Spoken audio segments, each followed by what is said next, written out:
Hello bachcho, let's read this question. The question says if vector A, vector B and vector C are three vectors such that magnitude of vector A is equals to 7, magnitude of vector B is equals to 24 and magnitude of vector C is equals to 25 and vector A plus vector B plus vector C is equals to 0 vector.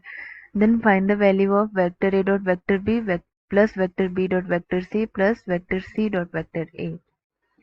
So now let's see the key concept for the question. तो यहाँ पे हम लोग पहले question का की concept देख लेते हैं. सो की कॉन्सेप्ट में हम लोग यहाँ पे फॉर्मूला देखेंगे फॉर. तो यहाँ पे हम लोग क्या करते हैं, फॉर्मूला देख लेते हैं. अगर यहाँ पे हमें निकालना है vector A plus vector B plus vector C whole square. So इसका फॉर्मूला होता है मैग्नीट्यूड ऑफ वेक्टर ए का whole square plus magnitude of vector B का whole square plus magnitude of vector C का होल स्क्वायर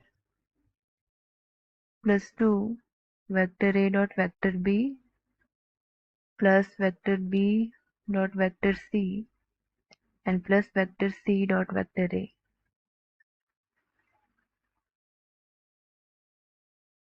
क्वेश्चन सॉल्व करते हैं. तो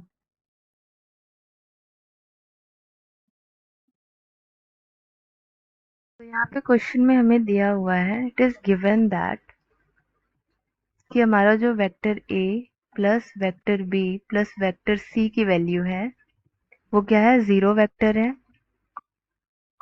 और यहाँ पे हमें मैग्नीट्यूड ऑफ वेक्टर ए दिया गया है. यहाँ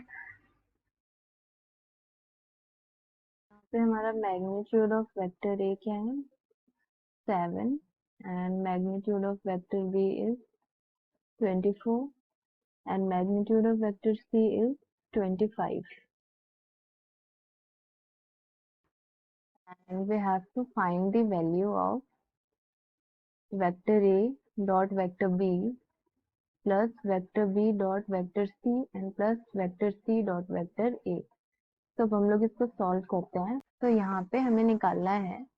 तो यहाँ पे पहले हम लोग क्या करते हैं, vector A plus vector B plus vector C का फॉर्मूला लिख लेते हैं जो कि हमने की कॉन्सेप्ट में देखा था.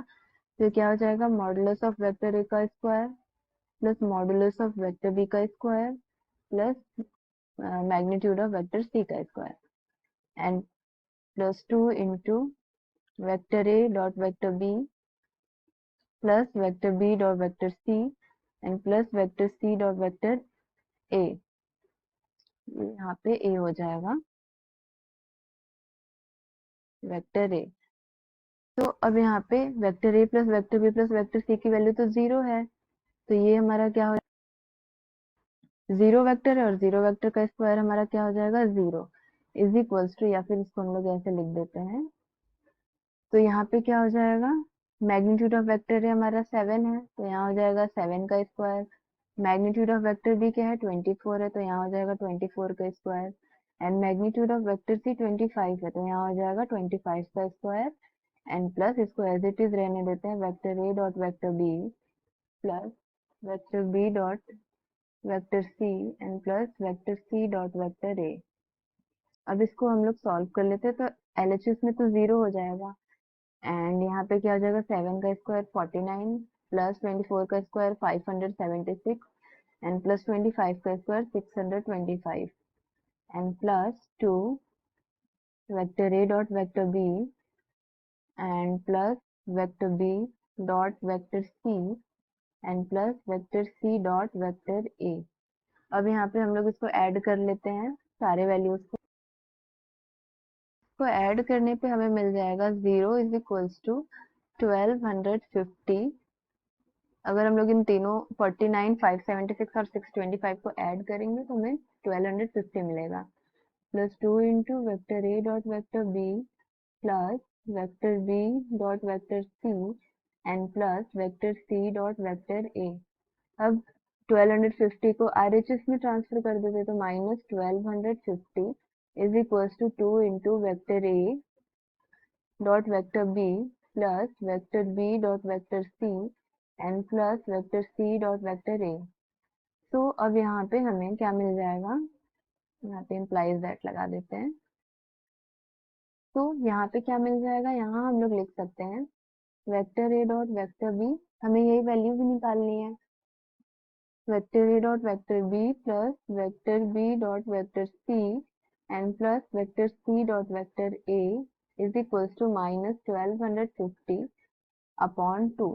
तो जब इसको हम लोग 2 से डिवाइड करेंगे तो यहाँ हमें मिल जाएगा finally vector a dot vector b plus vector b dot vector c and plus vector c dot vector a is equals to minus 625।